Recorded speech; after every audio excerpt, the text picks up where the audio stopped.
साल 2004-2005 में कांग्रेस पार्टी ने इख्तियार में लौटने के सिर्फ 58 दिनों में गरीब मुसलमानों को तालीमी इदारों और नौकरियों में 4% तहफ़्फ़ुज़ात दिए थे।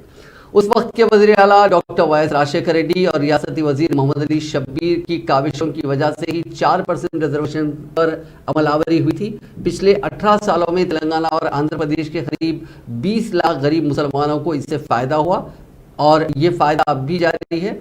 15 फरवरी को कांग्रेस के सीनियर कायद मोहम्मद अली शब्बीर की 66वीं सालगिरह थी। उस मौके पर एक गरीब लड़की ने एक तकरीब में बात की और कहा कि उसके वालिद एक ऑटो ड्राइवर हैं, लेकिन 4% मुस्लिम रिजर्वेशन की वजह से उसे और उसकी 2 बहनों को इंजीनियरिंग कॉलेजेस में मुफ्त में दाखिला मिला और इस एक कदम की वजह से उनकी जिंदगी तब्दील हो गई।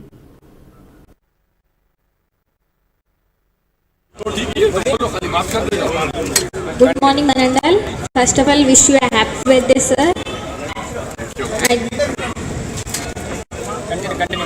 सर, आपके वजह से 4% रिजर्वेशन मुस्लिम कैटेगरी के लिए आए हैं और उसके लिए उसकी वजह से कितने मुस्लिम गरीब लोग इंजीनियरिंग कर सक रहे हैं। और स्पेशली मेरे बाद हम लोग तीनों बहना है और हमारे फादर एक ऑटो ड्राइवर है और वो अफोर्ड नहीं कर सकते उतनी फीस और तो उसकी वजह से I am very thankful sir. आपकी वजह से हम लोग तीनों बहन इंजीनियरिंग कर सक रहे हैं और बहुत बहुत शुक्रिया सर। आपके 4% रिजर्वेशन फाइट की वजह से हम अपने ड्रीम्स को अचीव कर सकते हैं। Very thank you sir.